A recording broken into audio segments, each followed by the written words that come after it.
Hi, my name is Goldman. I'm the director and founder of Goldman and Associates. Our firm has a primary focus on family law issues here in Michigan. And today we're continuing our video series designed to educate and inform the public, so please subscribe to our channel. Today I want to talk about drug testing in the context of custody cases. A lot of times there are allegations that somebody is misusing drugs. And the abuse of drugs is something that is often alleged in order to claim this person is using drugs and therefore they should not have custody. And the court, faced with those allegations, has to determine, number one, is the person using drugs? Number two, does it matter? In other words, if they're only using drugs times when the child isn't with them, then the question becomes, does it impact the best interest of the child? And the court has to grapple with that issue. And so you've got those, and a third thing might be, are there prescription drugs, and how does that play into it? A lot of people feel that if they allege the other side is a drug addict or an alcoholic or some substance, that necessarily means they're going to get custody.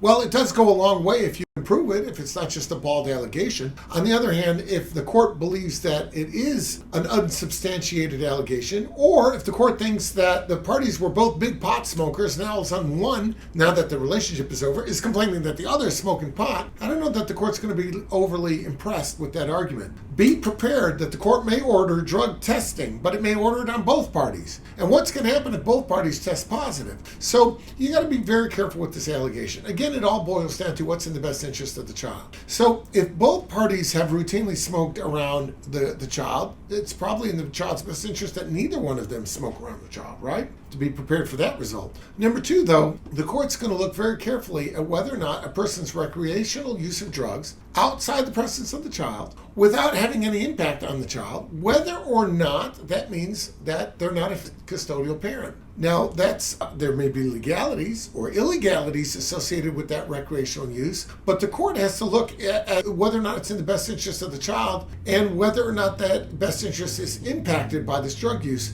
And that is often the issue that the court grapples with in dealing with these issues. If you have any questions about that, reach out and we'd be glad to help you out.